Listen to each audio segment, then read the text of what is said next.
Deep Rock Galactic is designed almost entirely for co-op. This is pretty obvious, but it's not easy to find great games in this genre. In most cases, it's a side feature, an extra bit in a game designed for a different purpose tacked on at the end to make a quick buck, and it's usually pretty mediocre. You in a plane? I am. You're in a plane. I am in a plane. Okay. What does it look like I'm doing? You are jumping up and down. Ghost Ship Games looks at that and they're like, nah man, and they built a game exclusively for co-op, and it worked pretty well apparently. If you look up anything about them, you'll find they're pretty set on making really great cooperative games, and it's basically the identity of the entire company. DRG is one of my favorite games, and it's not something I could really explain briefly, as you can tell. There are very few things I dislike about it, and there's a lot of things I love. But one of the most well-designed, creative, and inspiring features for cooperative gameplay has to be the jukebox. No, I'm just kidding, it's the support tools. Each class has 2 of these, making a total of 8 in-game. That's some very impressive math, I know. This equipment lays out the skill set of each class. Whether it's for offense, defense, mobility, or utility, each of them offers something different to the team. As per usual with this series, I'll run through each tool, mention some upgrades and bits I think are interesting, and talk about why these are well designed and what value they add to DRG's gameplay.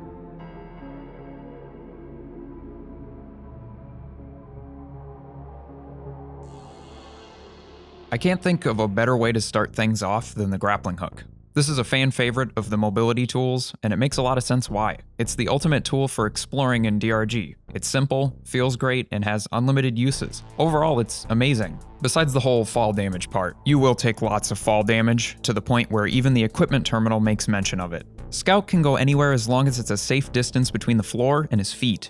Whether it's moving up, down, or anywhere around, he can do it, and fast, which makes him effective for gathering resources. Mission times can be significantly cut just due to how fast he can collect secondaries and mineral deposits. While it's mostly useful for navigation, it's also handy during combat. Getting out of tough situations or just avoiding enemy attacks in general is much easier to do with this tool alone. Scout can often survive tough swarms a lot longer just due to his mobility. The only downsides to the grappling hook are the recharge time and the range limit, which can be improved depending on the upgrades you choose. But with everything considered, those are pretty minor inconveniences. The most interesting upgrade is probably momentum in Tier 4. This gives the player a brief speed boost after using the grappling hook. It's nice if you don't land exactly where you plan to, making it faster to close off that distance that you missed. I prefer having faster recharge, but I also get that moving faster in a video game is just fun, so it's a cool upgrade in my book. For the rest of the team, the grappling hook is not very useful, as it can only be used by the scout, unlike the rest of the mobility tools in the game. I'm unsure where I saw this, but I think the developers have mentioned that they were aware that this tool in particular is not very team-oriented, and that they intentionally made sure that the rest of them were available to the whole team. The flare gun is more team-oriented. This shoots projectiles that stick into walls and light up caves quickly. It may seem like a one-trick pony, and honestly, it kinda is, but that one trick is pretty damn great. The stock flare gun has 12 max ammo and 3 flares per mag. Each flare lasts 75 seconds by default and can be upgraded to a maximum of 105 seconds. This is significantly longer than the throwable flares, which burn for a measly 30 seconds. It goes without saying, but being able to see in a video game is pretty useful. Safely navigating is much easier when you can clearly see threats. DRG's design is aware of this and uses limited visibility to its advantage often. I mean, look at the motto. You got danger, and you got darkness, and you got dwarves. So it's at least like a third of the game's identity. Entering a dark cave can be a gamble. There could be giant falls, hazards, cave leeches, spitballs, the list goes on. There's a ton of ways to die, and nearly all of them benefit from the player not being able to see them. With the flare gun, it can be solved by clicking a couple times, lighting up an entire room in a matter of seconds. This is also useful for accuracy. Any player will be more effective if they can see what they're aiming at, so I think this tool is honestly a little underrated, and often forgotten. I don't really know why, but for some reason, a lot of players forget to use this thing. I can't imagine playing Scout without it. The benefits of it are night and day. Get it? Because the joke is that the light, night and day, like it lights the, yeah. If the situation is dire, the flare gun can damage enemies. I wouldn't recommend it. There's no reason to use it unless you're completely out of ammo, or maybe you had a few too many at the Abyss bar. I don't know. Don't do this though. And there aren't many interesting upgrades for this one. They're pretty standard. But I do want to say the model for this weapon is really cool. It's like a little crossbow thing, and the reload animation is super cool. Moving on to Engineer, we have one of my personal favorites, the platform gun. By default, it has 16 ammo and 4 platforms per mag. It does what the name says, shooting projectiles made of plascrete, a foam-like material that expands into small platforms that look kinda like cookies. Do not eat them though. They're really not edible. The tool has what looks like a little concrete mixer that keeps the plascrete from solidifying in the gun, which I think is a cool detail. This thing fits right in with the NG's loadout. Platforms are commonly used for creating ledges below hard-to-reach minerals, but it's also handy for building bridges, staircases, or just general navigation. It can solve more specific issues like patching up holes or covering goo and hot rocks so that you don't get gooped or set ablaze respectively. And if that somehow didn't sound useful enough, there's also multiple upgrades that make this the Swiss Army knife of support tools. Plascrete MK2 reduces fall damage when landing on a platform, making what would otherwise be a deadly drop more like landing on a big comfy pillow. This can negate up to 87.5 damage, which is pretty decent. Repellent additive is one of the weirdest upgrades in the game. I'm not sure if it's commonly used or even particularly useful. This makes the tiny bug brain pathfinding avoid walking on platforms, allowing players to reroute enemies. To be honest, it's very inconsistent, but when it works, it does wonders guiding bugs to your sentries. Make sure you leave a way for them to get to you though without walking over a platform. Surrounding the team in a big sea bear circle doesn't function how you'd hope. The bug AI will walk over a platform if it needs to do so. One more thing, if you need to place a ton of platforms quickly, you can reload cancel by tapping right-click briefly after each shot. This is pretty handy for doing some platform parkour.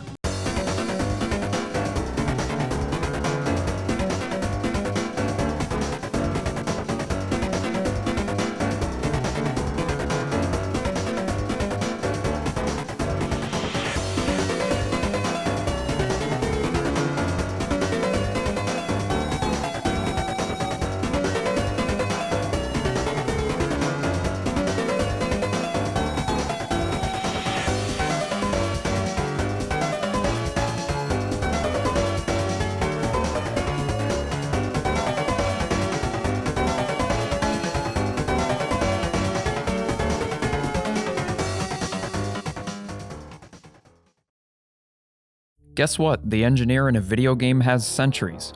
Wait a minute, that's not the right engineer. What is that guy, what is he doing here? Get out of this game, dude. How did you even get in here? By default, the LMG gun platform can carry 90 ammo at a time, and you can hold a reserve of 425 sentry ammo. My favorite part about these is how easy they are to move. It's a nice change of pace compared to most other games, and I'm glad they moved in the direction of being able to recall these whenever you please. It just feels right for the pacing of missions. While they are quite portable, they also have a case of the dumb brain. There is no aiming at weak points, and they shoot at armored enemies even if it does absolutely nothing. It's the worst when you're fighting an oppressor, they just mindlessly waste ammo on its armor. It's so annoying. Regardless of their intelligence, sentries are still very powerful as a defense tool and loved by many. They can be a lifesaver for groups of small and medium enemies. The first tier of upgrades is where things get interesting, offering a choice between a single, more powerful sentry or two less powerful sentries. I'd say this choice is honestly just up to preference. For players who want to set up quickly and not worry about babysitting, one sentry is the way to go. For those who enjoy a more active play style, having to keep track of ammo counts and staying on your feet, two sentries might be more your thing. Hawkeye system is an interesting upgrade, but I don't think it's very good. This allows NG to tell his sentries to prioritize enemies when pinging them. I'll be honest, I used this a few times, and I just don't really think it's worth the trade-off of increased damage and scan angle. It might be good for a high priority target, but I'd rather just go take them down with my shotgun or use turret whip. Speaking of which, next up is turret whip. I've talked about this in a previous video, but I also want an excuse to praise my sweet child again. This is an upgrade for the shotgun, but its effects apply to the sentries. When you shoot your sentry with your shotgun, it'll create a powered shot that does increased damage. It sounds kinda underwhelming at first, but trust me, it's so fun to use. And if you weren't sold on it previously, I'd recommend giving it another shot. It received a pretty substantial buff in Update 34. I'm a big fan of upgrades that make classes more complex. Having more options to consider during a fight just makes the experience so much more engaging, and Turret Whip is a great example of that. Gunner is definitely the least mobile class on the team, and I think it's mostly due to his traversal tool just not being as fast as the rest. The zipline launcher does what it says, creating a zipline that can get you from point A to B as long as it's in range and not too steep of an angle. The stock stats for this are kinda lame, sitting at a maximum of 3 ziplines, 30 meter max range, and 32 degrees max angle. In general, this tool has always been kinda underwhelming. I'd say the best change is when they allowed players to slide fast when going down on them. Yes, there was actually a point in time where you could not do that. It was pretty bad. But that isn't to say this tool doesn't have any use at all. It's actually pretty good at some stuff. The best part of ziplines is that you can hold heavy objects on them. I know that sounds kinda lame, but it's genuinely really useful. Trying to move heavy objects vertically in this game is probably one of the most nightmarish things to do, and having ziplines simplifies that a ton. I'd say on point extraction, ziplines become much more useful just due to the objective. Another great thing is that everyone on the team can use them simultaneously. When trying to stay together, this is a great option for getting around. Usually scouts kinda just avoid using them though, as they pretty much have their own personal zipline that's faster in every way. If you didn't know, ground enemies that shoot projectiles prioritize players on ziplines, and if they inflict enough damage, it'll knock the player off. This leads to some real disasters. There have been some times where someone gets knocked off a zipline and then they fall to their death, and you're just trying to get them before the drop pod leaves, and it's some close calls for sure. A sneaky feature that I'm unsure if the developers intended is the ability to cancel fall damage. If you didn't know, you can grab onto a zipline before you hit the ground to avoid fall damage completely. This is really useful and pretty easy to do consistently. So it has a variety of different uses, but most of them aren't particularly exciting. I think this, along with the fact that it's outshined by every other class's tool, is what makes it the least favorite for mobility. The shield generator makes up for that though. By default, the shield will last 6 seconds, and when standing in it, players will regenerate their shields at a rate of 10 per second. Gunner can hold a total of 4 of these at a time, and it can be upgraded to be a varying degree of sizes. It also blocks out enemies and projectiles, but allows players to shoot out of it. There are a few bugs that can get through the blue barrier though, including Glyphid Praetorians puking, bulk detonators with their big stomp attack, oppressors stomp attack, and shellbacks and younglings can just roll right through it, and it sucks a ton. While it isn't very multi-purpose, it's really effective. I've heard this tool called the get out of jail free card all the time. In almost any scenario where things are rough, a shield can fix it. A huge swarm of bugs, grabbing a resupply safely, reviving a teammate, protecting Doretta, and so much more. I find it funny that Gunner has the closest thing to a medic-like support tool. This is probably intentional, as it's pretty easy to have tunnel vision when in combat with this class. The shield makes you regain focus on the status of your team, which is an interesting playstyle for the highest DPS character in the game. There aren't any upgrades that are really interesting for this one. They either make it recharge faster, last longer, or increase the radius of it. I think it could really use a game-changing upgrade, and I've brought this up in a previous video. You should check that one out. I really like that one. Before the shield generator was in the game, Gunner used to have the satchel charges that Driller has. The story is that he complained about sharing equipment with Drill Boy, so DRG decided to give him something new.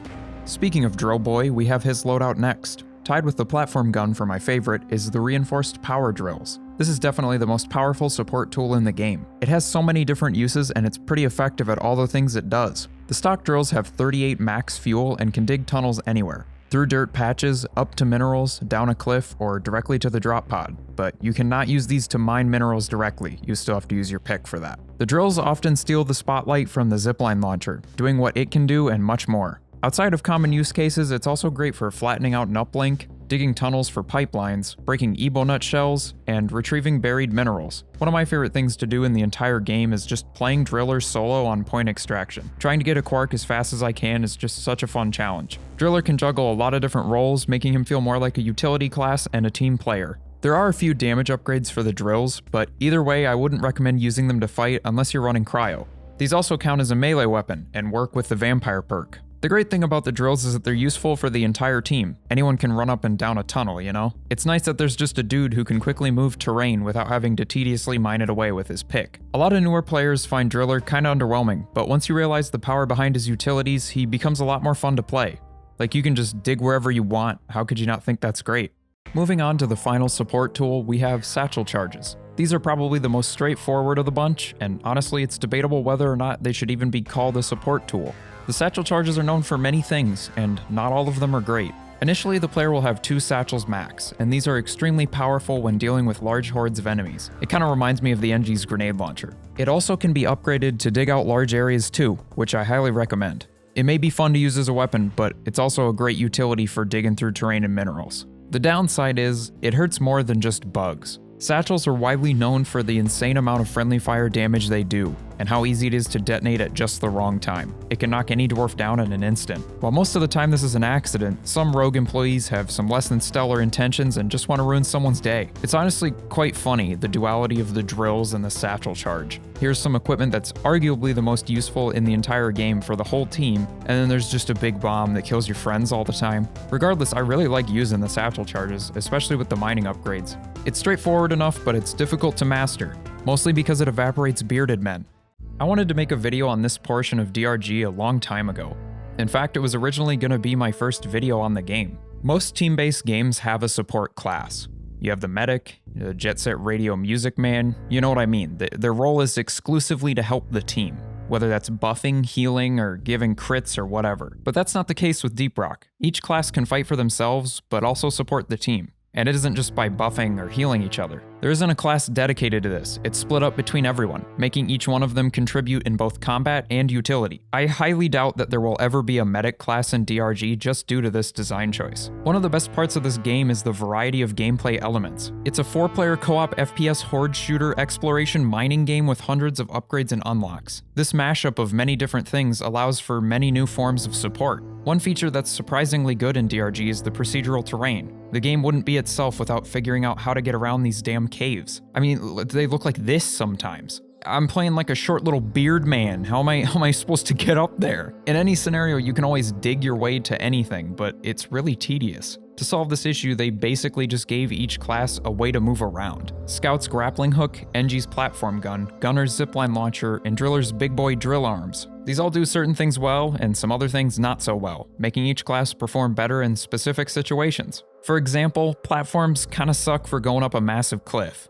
You gotta make this stupid staircase, it's a complete waste of platforms, and then you vault jump your way up and you fall all the time and you just look like a big idiot. Whereas Gunner or Driller can solve this much easier with a zipline or a tunnel. And I'm not trying to say there's like a problem with the design of platforms, just that they're more effective in certain scenarios. Scout is good at solving small problems on his own with the grappling hook. Engineer is good at building bridges, ledges, and defenses. Driller is great at manipulating terrain for the benefit of the team, and Gunner can help move everyone around as a group, as well as carry heavy objects vertically. In a lot of places, the classes do overlap in their abilities. Once you get used to how they all work, it starts to feel like a little puzzle each time. Imagine a team standing on a big cliff. There are many ways that they can go about getting down it. Is a zip line or a tunnel better? Or maybe you need to quickly get down there, so you use a platform and reduce fall damage. Or if you're really feeling crazy, the scout could even just grapple down there and have everyone else land on his head if you want to conserve ammo. Any of the classes can solve these problems, which is important because sometimes you might be missing one. I don't know, maybe I'm overthinking it, but I think it's infinitely fun to use these tools to improve the terrain in a mission. Combined with it being procedural, it just creates a really entertaining game loop. And it becomes even more engaging when you use these tools together. The most well-known combination is the platform gun and the grappling hook. NG can shoot a platform and Scout can grapple up onto it. It feels so natural and simple at this point, but it can't be understated how well designed these interactions are. Getting used to these tools can take a little bit of time depending on which one it is. I mean, just look at new players using the grappling hook. It's so easy to take unnecessary fall damage, but eventually players pick up on it, and it feels fantastic to get good at. There's a learning curve, and while it's not insanely difficult, it's just enough to reward the user for playing it. The drills are a great example of this too. It's pretty hard to get used to navigating while drilling. Switching back and forth between the terrain scanner to drilling and trying your best to predict the direction you need to go can be really hard under pressure. But once you master that, Driller can make a mission so much easier. I've been talking about the 4 tools that help tiny men get around big caves for a little bit now, but the other ones are also important. Holding a defense during a swarm can be one of the hardest things to master in this game. These situations can get out of hand quick, and if your team isn't prepared, it's not going to go well. The easiest way to take damage in DRG is by choosing not to move. If you cannot run around freely, you'll get hit more often. So in situations where you have to stay within a limited area, it can get tough, like a salvage mission. This is where the support tools really shine. NG can set up platforms above the uplink and set up his sentries, while Driller creates more room inside of the point to walk around. Once the uplink is repaired, Scout can flare up, allowing for better visibility, and when things get tough, Gunner can toss a shield if necessary. Every class has a part to play in success, and it's satisfying as hell to do everything right. Working as a team is extremely simple in concept, but once you give each player many different ways to support the team, it becomes much more complex. Basically, what I'm trying to say is that these tools create more depth than just work together, shoot, bug, and win. Classes aren't entirely defined by their weapons. In fact, their utilities make up half, if not more, of their identity. Class-based games typically do something similar to this, but I think Deep Rock just does it so much better than anyone else. Abilities aren't just like a keybind, you know? There's more to it. They function as another tool in your hotbar, another thing you have to switch to and use, sacrificing firepower for utility while also feeling more physical. Maybe it's not that big of a deal, but it feels more like you're actually playing the class, using your loadout like they would while also allowing for more player freedom. Maybe even using it in ways that the developers didn't intend. It's more open-ended than just pressing Q. And that's why I think the support tools are great. They're probably the biggest part of co-op in DRG. They force every class to offer something to the team instead of just pinning it all on one. A common suggestion I've seen is adding new support tools for the current classes. I'm assuming it would work similar to weapons, where you switch them out in the equipment terminal before a mission. While this is a cool idea, and I'd love to see what would come from new equipment, I feel like it kind of defeats the purpose of class design in the first place. With interchangeable weapons in the game and more on the way, I feel like the support tools are what define the class at this point. It would make more sense to implement a new class with their own kit instead of adding more to the current 4. Another downside that comes with giving players the option between 2 tools is the inevitable "this tool is better than that tool" discourse. While this shouldn't be a deciding factor in what is and isn't added to the game, it's still important to consider. Weapons obviously play a large part in each class and how it plays, but the support tools are a significant portion of it too. DRG's diverse mix of gameplay elements allows for teamwork to come in many different forms, whether that's threatening your friends with a satchel charge or building platforms that are not edible, by the way. You cannot eat them. Please don't try to eat them. Just wanted to remind you. To be honest, I think the support tools are probably my favorite part of the game overall. The weapons are a close second, but I usually want to come back just to use the grappling hook or the platform gun again. What's your favorite support tool in DRG and why? Let me know. Thank you so much for watching. Rock and Stone.